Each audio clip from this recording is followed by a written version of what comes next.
أعوذ بالله من الشيطان الرجيم. بسم الله الرحمن الرحيم.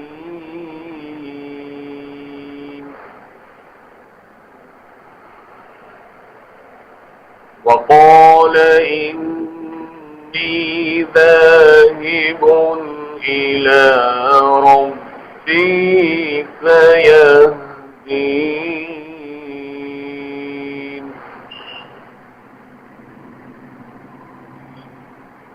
رب هب لي من الصالحين.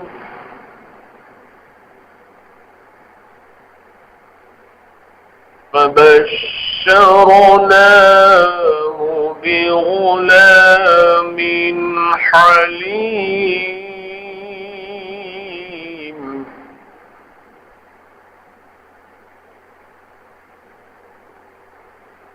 وقال إني ذاهب إلى ربي سيهديني.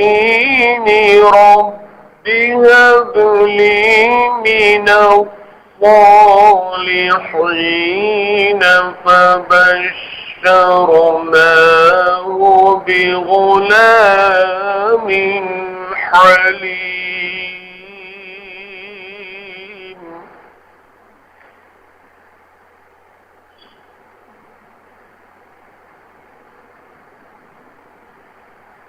فلما بلغ معه السعي قال يا بني إني أرى في المنام أني أذبحك فانظر ماذا ترى.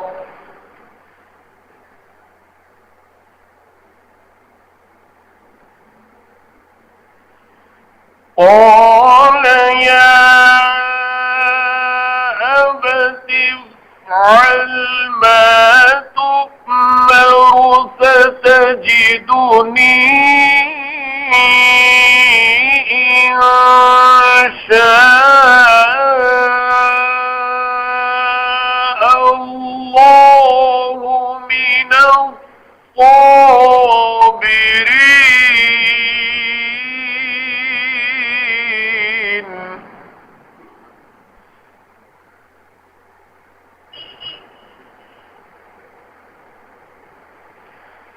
فلما أسلما وتله للجبين وناديناه أن يا إبراهيم.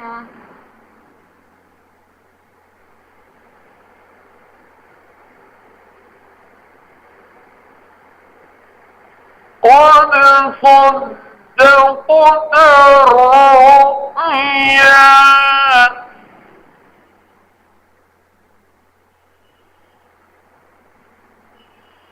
إنا كذلك نجزي المحسنين. إن هذا لهو البلاء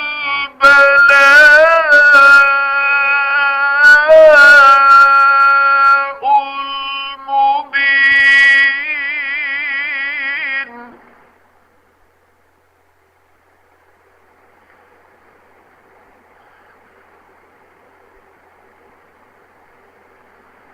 وفديناه بذبح عظيم وتركنا عليه في الآخرين. سلام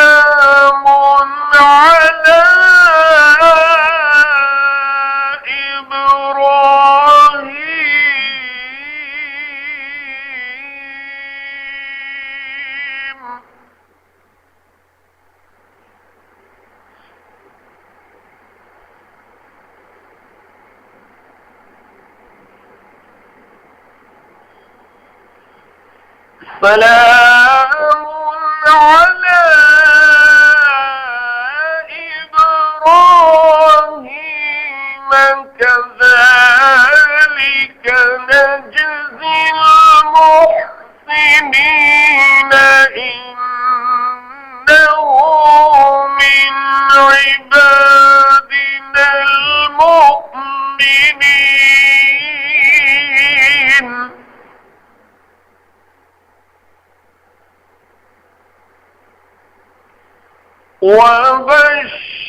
وبشرناه بإسحاق نبيا من الصالحين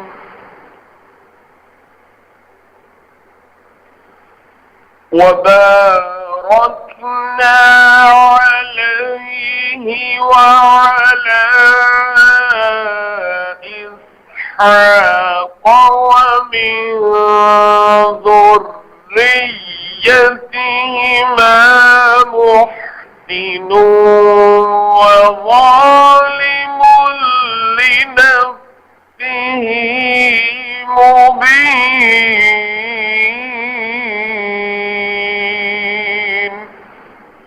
صدق الله العظيم.